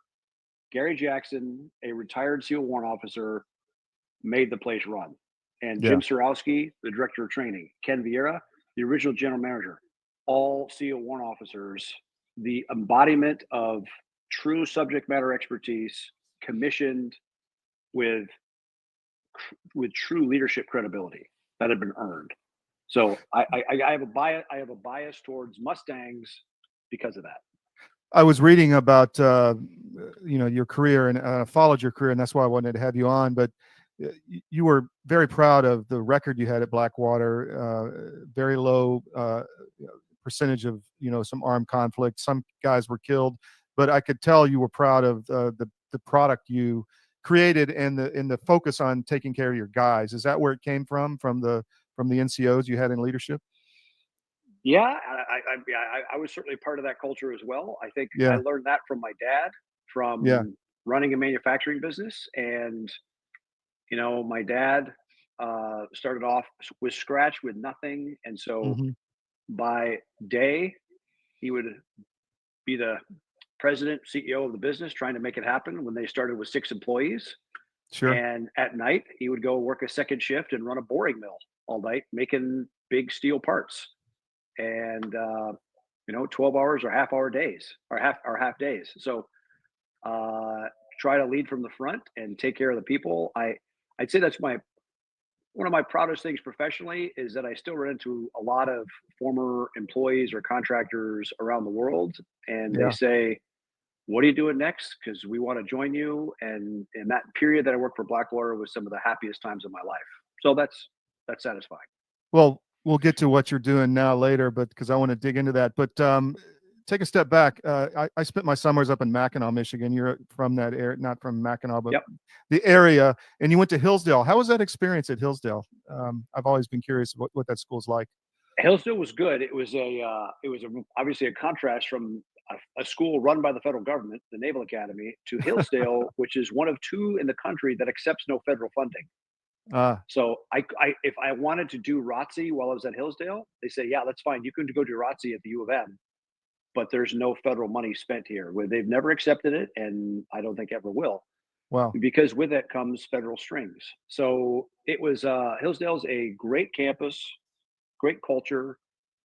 It's a smallish school. I think there's only 13 or 1400 kids, but I made the most of it. I learned a lot from the fire department. I learned a lot. I dove for the county sheriff's department doing body recoveries. I never really did the Greek system, but I made it my goal to go back into OCS and go to BUDS after I left the academy, and work towards that. I missed most of the fun times of college, and I still regret that. A lot of us have regrets. So, I flew for JSOC MH-53s, and I think our paths may have crossed in the Balkans because we were flying out of Brindisi during the Yugoslav stuff into Italy. But my thought is we were training for the last 20 years in the last war. We were focused on, low intensity conflict, special operations, and we built the show. I mean, we built an incredible capability for the United States to prosecute those wars. But have we taken our eye off, large scale combat? What do you think? Yes, and I fear that people default to what they know, and the whole SOCOM world knows the counterinsurgency fight and not major state-on-state conflict. And so the idea of being able to fly in a helicopter to an objective, patrol in, and shoot somebody in the face, and then get on the helicopter and leave, hard to do in a super mature air defense environment. And that's the kind of the whole term SEAL comes from sea, air, and land, and it's the whole idea about how do you get to your objective to where you're going to do your job. And so I'd say the hard part of special operations goes from being actions on the objective to actually just getting there, to the fight. And I think we'll need to remember that. I think we need to be creative going forward, and I want to get to that too. But I have some family members in the U.S. Army who are on armored vehicles, and what is your opinion? I played on our previous show this morning the drone attacks in Kursk and all this stuff. It's just really intense, and I know you're up on this, but it's completely changed the entire face of warfare. Are these armored vehicles just sitting ducks? I mean, they're targets, right? Or do they have a place in the future? Because you need that shock value of cavalry, right? The shock and awe on the ground, like the old horse cavalry. But how do you take ground? How do you hold it in this environment? It went from infantry alone combat 2,500 years ago to using chariots. And chariots were the attack helicopter or the armored vehicle of the battlefield then. And then elephants were involved. And then eventually the tank came out in World War I. And so there's always been a pendulum swinging back and forth between advantage to the infantry, right? The Panzerfaust or an RPG swings it back towards an infantryman, or you have great armor. Right now, the FPV drone and all the democratization and the cheapening of precision strike means that advantage is really back towards infantry and very small units, away from a big battle wagon.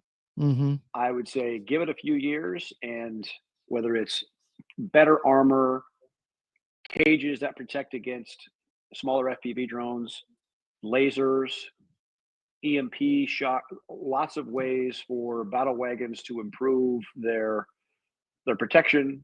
And so it's always we're at one end of the seesaw right now.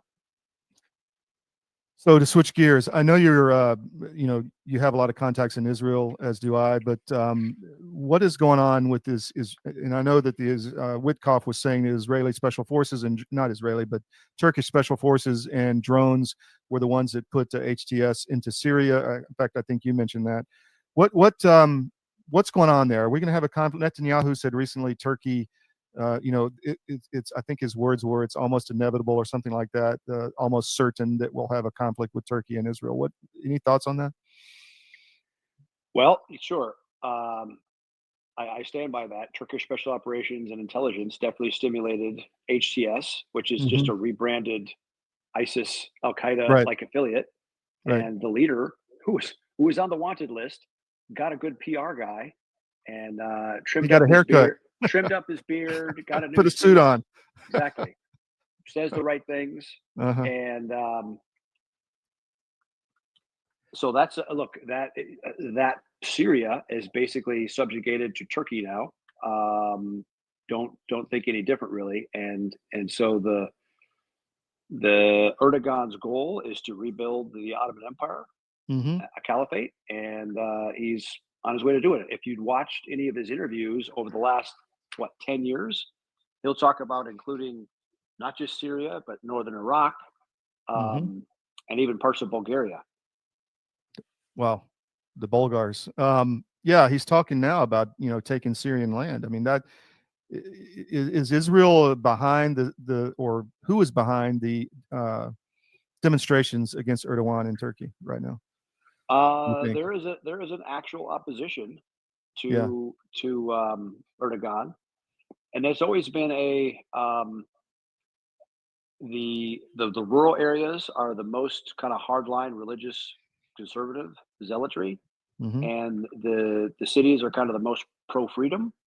And so this mayor of Istanbul, I believe, that was arrested is the most popular likely opposition candidate to Erdogan, and he's locking him down. So imagine that's a so-called NATO ally locking up his opposition. Sounds well, like Trump's like other political parties. Yeah, no kidding. So Trump is making nice to Erdogan right now. What do you see behind that? I mean, he's gonna. I think there's gonna be conversation. And then Witkoff is saying, "Oh, there's great news coming out of Turkey." I mean, is it just the art of the deal, or what's going on? I don't know if that's art of the deal or if that's Muslim Brotherhood influence and the money from Qatar that is continually manipulating reality. We'll see. Interesting. So speaking of that area of the world, are you active in the Emirates these days? I mean, there's a lot happening there, right? No, not really. Okay. I've got some questions from the force here I wanted to bring to you, and I'll just read these. There's a huge over-reliance on cell phones in the Army. Should SecDef ban it? Soldiers are saying they are in about 15 group chats in turn with instant communications. Planning has become less extensive, creating an inherent weakness in our force. And we had an example of this of Waltz and on top. Signal. Yeah. What are your thoughts on that? I've been, it's the Fitbit bands that are transmitting information and all kind of stuff, devices that are giving away SIGINT. I think the Russians in Lviv used that to take on a NATO base, not NATO base, but logistics place a couple years ago. Look, the modern cell phone has become it's surveillance capitalism. The reason Google and Apple are two of the most valuable companies in the world is because of surveillance capitalism and the idea that those phones have an advertising ID, which facilitate the export of your data of where you go, what you buy, who you call, what you browse. And it works with those apps to harvest it. Now, Signal is run by a foundation. It's supposed to be private and secure. I'm not as sure of that, but we did. That's why we did a phone starting just over 4 years ago, to be completely independent of that Google and Apple universe, so that you could communicate, but that at the OS level, our operating system on our hardware, it blocks all the tentacles of data harvest. In fact, we just did a test between our phone, the unplugged phone, an iPhone and a Android running Google mobile services, and used it normally with the same apps for a week. And the amount of trackers that were attached at the end on the Android was 100. On the iPhone, it was 57, and the unplugged phone, it was 0. Wow. So again, we're just trying to test our hypothesis, our promise. But yeah, that's why we did an unplugged phone. We're going through the process of open sourcing all the code, and it's made in Indonesia. It's not made in America yet, but we're moving towards making it in America. And because we believe in digital privacy, First Amendment, Fourth Amendment rights, and we didn't set out, and nor are we pursuing making a government phone. I think it's most important for citizens to communicate freely and privately, and that your data is your data and not anybody else's. So I hope you enjoyed that interview with Eric. You can find it on cdm.press and armedforces.press, our military channel. We'll be back on the SCIF tomorrow morning, 10 o'clock, 10 to 12 p.m. Eastern. Monday through Friday, we have our Georgia show, Colorado show, and military shows also on the weekends. So a lot going on here at cdm.press. We are the new global wire service. I'll guarantee you this. In the morning, if you get up and you just skim CDM and then skim it again at night, cdm.press, you'll be more knowledgeable than most, because we bring you what you need to know. It's the primer for the show, and it basically will bring you all the news that is important. We try to sift through a lot of the garbage out there. We're not going to talk about the latest, AI video. Sometimes we put that stuff up, but really it's just good information that you need to know to be smarter than everybody else. That's the mission of this show and the mission of CDM and all of our 13 digital properties all around the world. We have reporters all around the world. Please join us. Tell your friends, spread the links. We need to get bigger. But I guarantee you, if you come in every morning and check it out and then watch the show, you'll be really more knowledgeable than in most around you. So we'll be back tomorrow morning at 10, another great show. I think Mark Mitchell from Rasmussen is going to be on tomorrow. So expect another great show. We'll see you tomorrow.